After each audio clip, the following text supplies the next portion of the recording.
मातृशक्ति को नमन। Channel 24+ news के खास विशेष मनमोहक, हमें इंसानियत के गुण देने वाला, मानवतावादी बनाने वाला, पूर्ण अहिंसक बनाने वाला और हमें स्वास्थ्य के संबंधी टिप्स देने वाला, लाइफ स्टाइल को अच्छी बनाने के लिए सूत्र देने वाला, अध्यात्म और विज्ञान की बात बताने वाला, नई और नई दृष्टि, नई सोच देने वाला पुनरुत्थान कार्यक्रम है।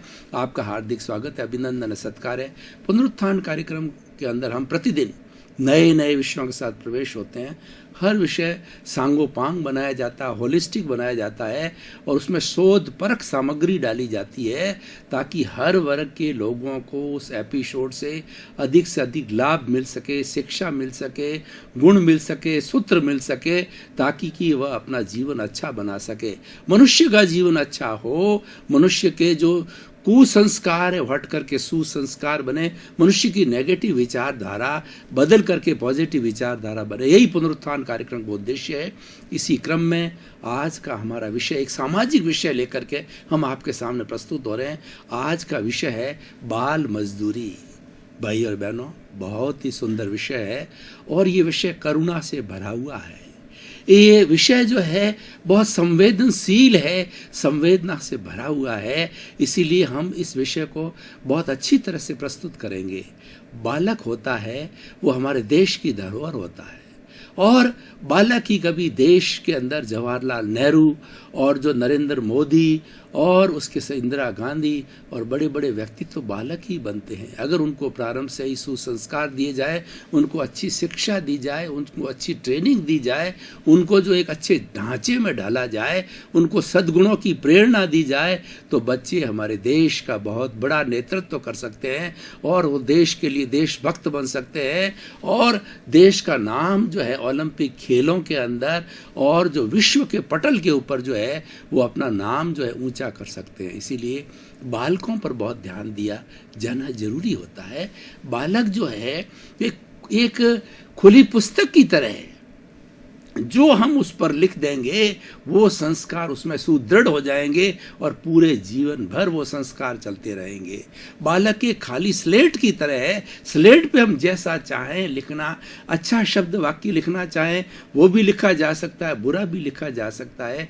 इसीलिए बालक की जो शिक्षा है, बालक का अर्थ होता है 10-15 साल की जो शिक्षा है, वह शिक्षा, वो संस्कार बड़े काम के होते हैं और वहीं उसकी ग्रोथ होती है।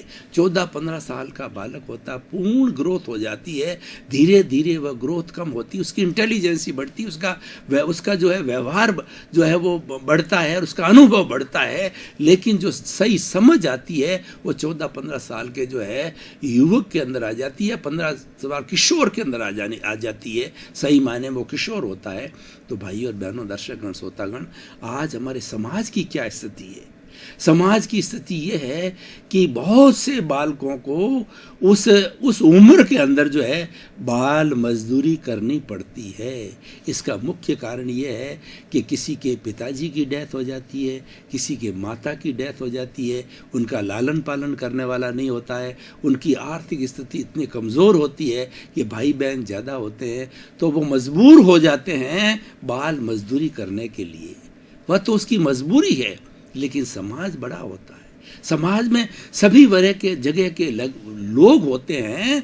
तो ऐसे जो बाल मजदूरी करने वाले बच्चे हैं उनका हमें ध्यान देना चाहिए। हालांकि सरकार ने बाल मजदूरी पर रोक लगा दी है कि 18 साल से नीचे किसी से मजदूरी नहीं करवाई जाए। इस पर सरकार के बहुत से बड़े कानून है, बहुत सी संस्था है, बहुत से विभाग बंद है, लेकिन फिर भी यूं का यूं प्रचलित है।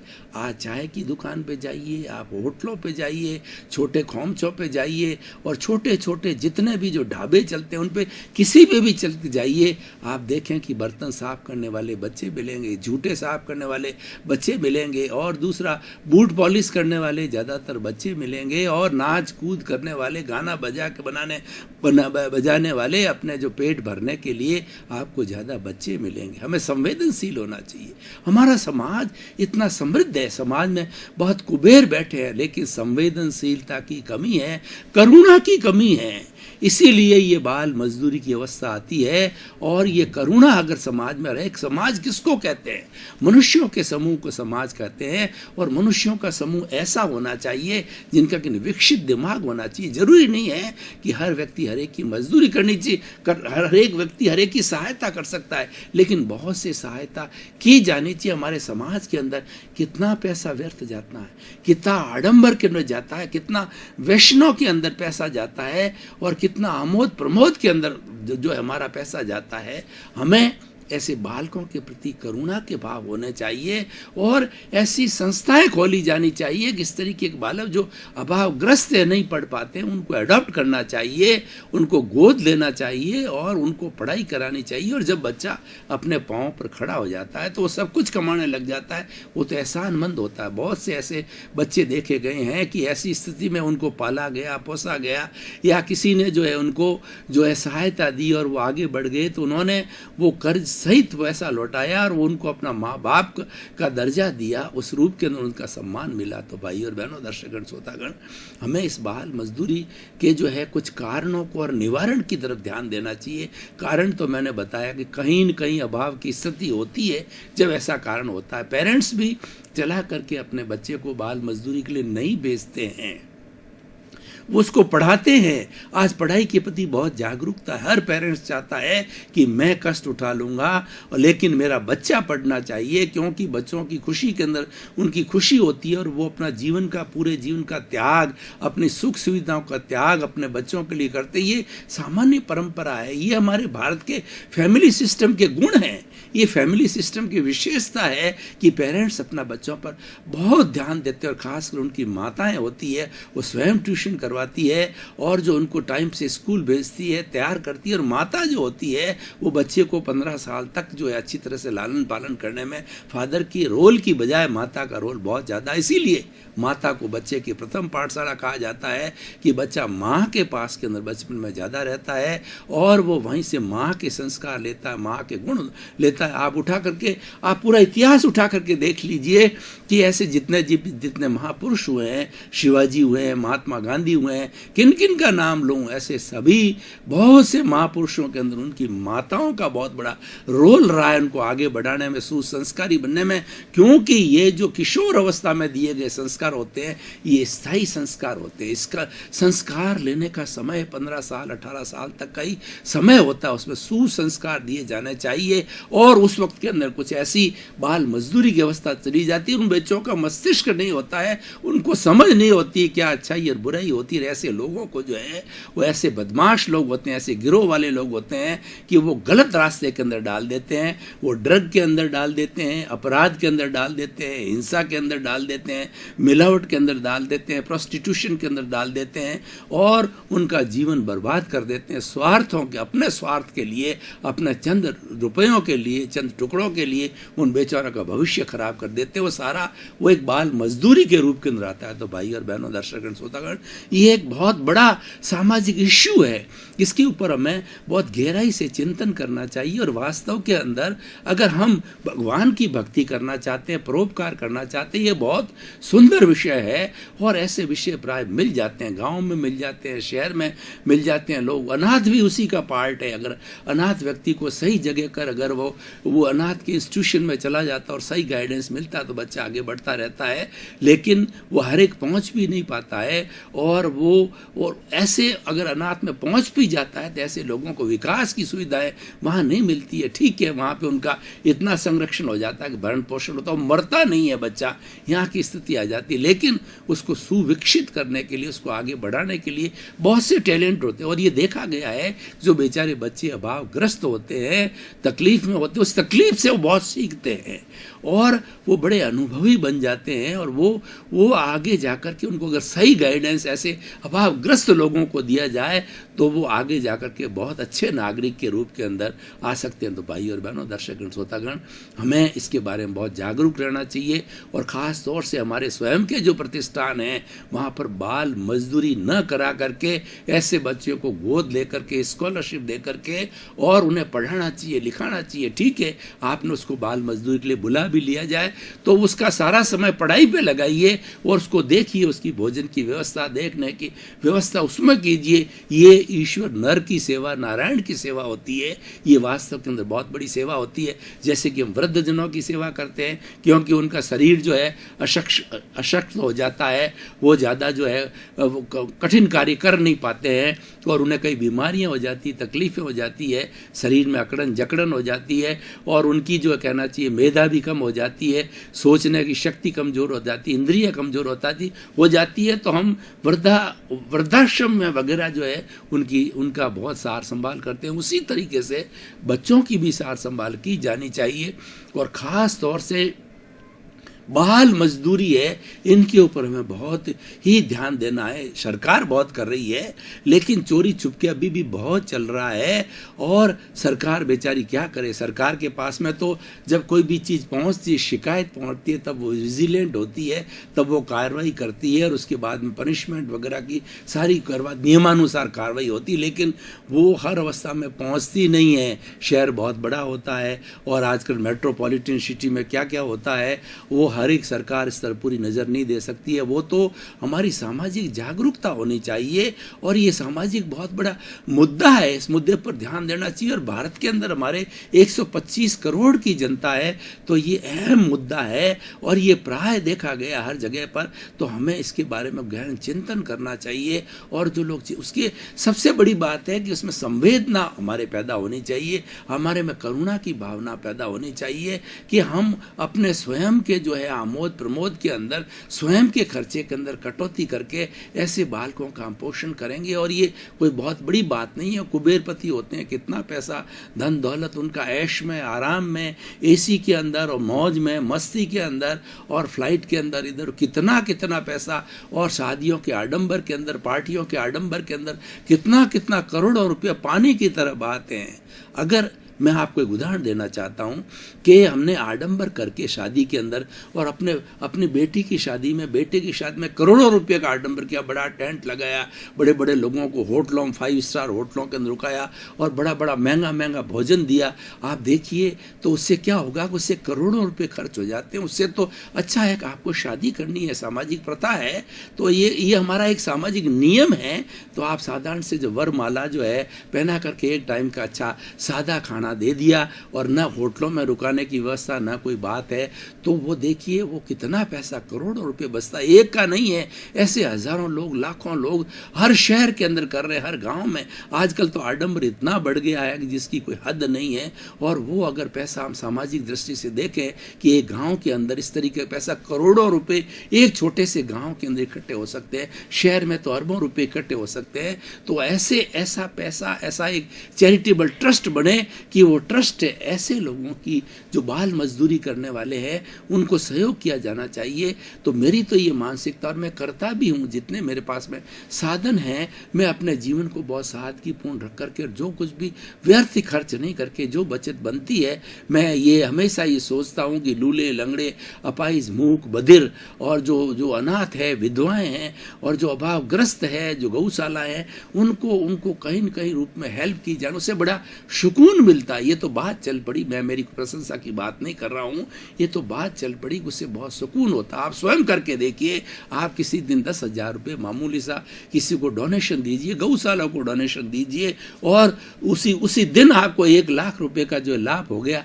अब आप दोनों की तुलना कीजिए कि एक तरफ आपने 10,000 का डोनेशन दिया और एक तरफ आपको 1 लाख का लाभ हुआ है। दोनों की आप जो है तुलना कीजिए, आपको आनंद की अनुभूति, सुकून की अनुभूति और सेटिस्फैक्शन की अनुभूति किस में होती। भाई और बहनों, दर्शकगण, आप अनुभव करके देखिए, आपको बड़ा आनंद आएगा कि जो मैंने ये 10,000 रुपया दिया है, इसमें कितना कितना मुझे सुख की अनुभूति हो रही है। और 1 लाख रुपया आपने कमाया, करोड़ रुपया कमाया है, वो आपके स्वयं की पॉकेट में जाता है, आपके परिवार के खाते में जाता है, आपके परिवार के ऐश आराम के लिए जाता है। आपका पर्सनल अकाउंट होता है, उससे कोई लेना देना नहीं है। आपका पर्सनल अकाउंट आप कितना बढ़ावें वो आपकी मर्जी है, लेकिन what you contribute to the society, what you donate to the society, what you do for the society, what you do for the betterment of people, परोपकार आप कितना करते हैं, that is countable। और व्यक्ति अमर तभी होता है जब कोई सोसाइटी को दे जाता। अपने घर में आप कितना ही करिए, ये आपका व्यक्तिगत खाता है, कोई देखने वाला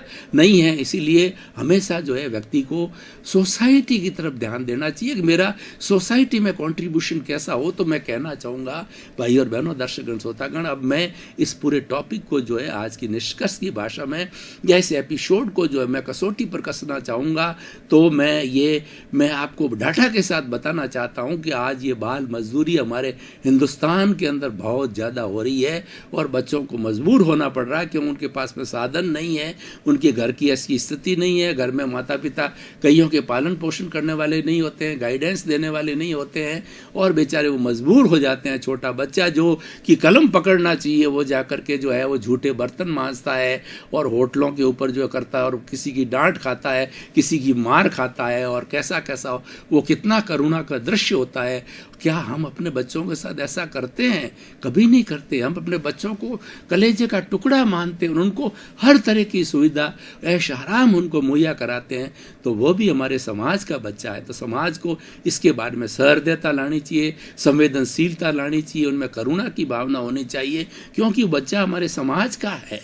तो इसीलिए उसके ऊपर बहुत ही ध्यान दिया जाना चाहिए और सामाजिक संस्थाओं को ये अपने एजेंडे में लेना चाहिए। सामाजिक संस्थाएं बहुत अच्छे कार्य कर रही है, सेवा के कार्य कर रही है, चैरिटी के कार्य कर रही है और सभी क्षेत्रों के अंदर इन दिनों के अंदर सामाजिक सोच बहुत बड़ी, अवेयरनेस बहुत बड़ी है। लोगों के समझ में आने लग गया है कि हमारे समाज के अंदर अभावग्रस्त और जो लोग जिनको आवश्यकता है ऐसे बहुत से लोग हैं क्योंकि हिंदुस्तान की 50% जनसंख्या आज भी बिलो पॉवर्टी के नीचे थी। यहाँ बहुत स्कोप है, यहाँ सेवा करने का, चैरिटी का बहुत स्कोप है और हम अपने अपने बजट के अंदर अपने जो पारिवारिक के अंदर हमारी जो कमाई है, हमारी जो इंस्टीट्यूशनल कमाई है, हमारी जो बिजनेस की कमाई है, उसका कुछ हिस्सा हम चैरिटेबल ट्रस्ट के अंदर डाल करके और ऐसी सामाजिक की जो अभावग्रस्त चीज़ों उसकी तरफ ध्यान दे के उनको डेवलप करें, उनके प्रति संवेदनशीलता रखें, करुणा रखें, तो बहुत बड़ा सहयोग मिल सकता है।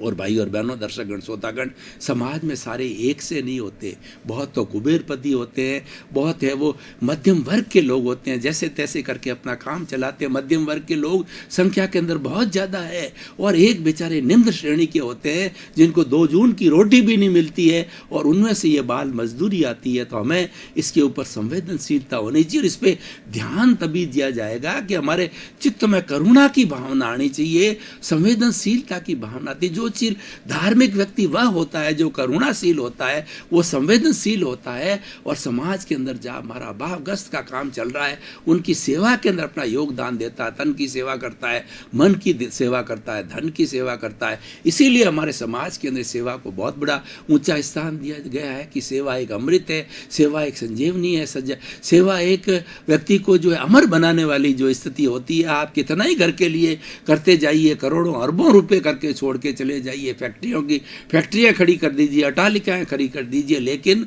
वह कोई सेवा नहीं है। वो तो आपका दायित्व है, वो तो आपका मोह है, वो आपका अटैचमेंट है, वो आपके अकाउंट तक ही सीमित है। लेकिन आप समाज के लिए कुछ करते हैं, सोसाइटी के लिए कुछ करते हैं, वो काउंटेबल होता। तो भाई और बहनों, दर्शकगण, श्रोतागण, में जागरूक रहना चाहिए कि बाल मजदूरी जहाँ पर होती है वो चिन्हित की जानी चाहिए और अगर हम कुछ भी नहीं कर सकते, ऐसी संस्थाओं के साथ जो चिंतक लोग होते हैं वो लाइजनिंग करिए कि ऐसी संस्थाएं जो है किस तरीके से ऐसे लोगों को सहयोग पहुंचा सकती। तो आप जहां भी आपका ध्यान चले कि बाल मजदूरी हो रही है और बच्चा ये पढ़ने की स्थिति में होती, उस बच्चे से बात कीजिए। आपको बात करने से मालूम पड़ जाएगा बच्चे के कितनी अभाव की स्थिति, बच्चे में कितनी इंटेलिजेंसी है, बच्चे में कितना IQ है। और मैं आपको बताना चाहूँगा कि ऐसे लोग जो अभावग्रस्त होते हैं उन्हें IQ बहुत अच्छा मिलता है क्योंकि वो अभाव में जी रहे हैं। दर्शकगण, श्रोतागण, भाई और बहनों, आपका बहुत बहुत धन्यवाद। पुनरुत्थान कार्यक्रम हमें जागरूकता लाता है, पुनरुत्थान कार्यक्रम हमें अवेयरनेस लाता है, सामाजिक जीवन की अवेयरनेस, आत्मा की अवेयरनेस, स्वास्थ्य की अवेयरनेस और उसके साथ साथ में अच्छा जीवन बनाने वाले की अवेयरनेस लाता है। पुनरुत्थान कार्यक्रम आप देखते रहिए और अपने साथियों को प्रमोट कीजिए। इसमें से बहुत अच्छी अच्छी बातें हमको मिलती, उन बातों को हम ग्रहण करेंगे, सुनेंगे, देखेंगे तो हमारा जितना भी नेगेटिव थॉट्स है वो पॉजिटिव थॉट बनेगा। हमारा पुनरुत्थान कार्यक्रम का उद्देश्य है एक नेगेटिविटी घट करके पॉजिटिविटी बढ़े। इसी क्रम में आपका जीवन आनंदमय हो, मंगलमय हो, सुखमय हो और खूब आप समाज की सेवा करें, परोपकार करें और अपने जीवन को धन्य बनावें। आपके प्रति मंगल भावना।